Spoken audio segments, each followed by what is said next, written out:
And joining us now is Hassan Shibly, Chief Executive Director of the Council on American Islamic Relations. Thanks so much for being with us. My pleasure.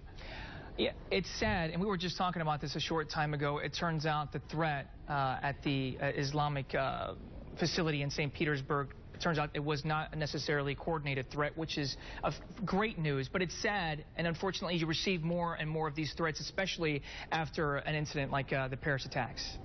Yes, since yesterday, actually, my office has been dealing with a family in Orlando that had 3 bullets fired into their home.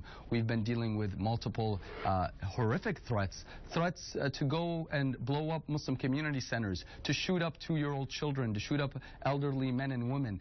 That's horrific. And it's a shame because we cannot allow enemies abroad to divide us here at home. We must stand united.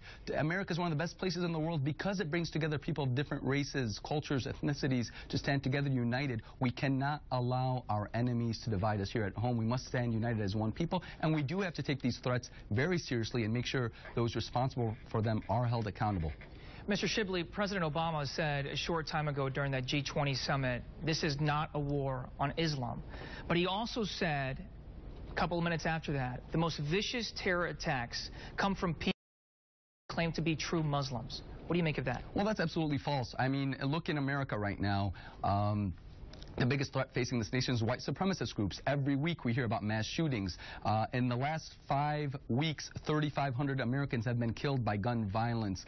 In Iraq and Afghanistan, we've killed hundreds of thousands of innocent civilians. So I think all groups of people have people amongst them that engage in horrific acts of violence and terrorism. We need to stand united and not allow enemies to divide us. I think atheists, Christians, Jews, Muslims can and do and should stand united against those who promote violence, regardless of the race or religion or ethnicity. Religion has nothing to do with it, and moderate Muslims, Christians, and Jews have a lot more in common than they do with extremists from within their own tradition. It is a very, very difficult time for this country and countries around the world. Hassan, thanks so much for being with us today. We appreciate it. God bless you. Let's stand united. God bless you as well.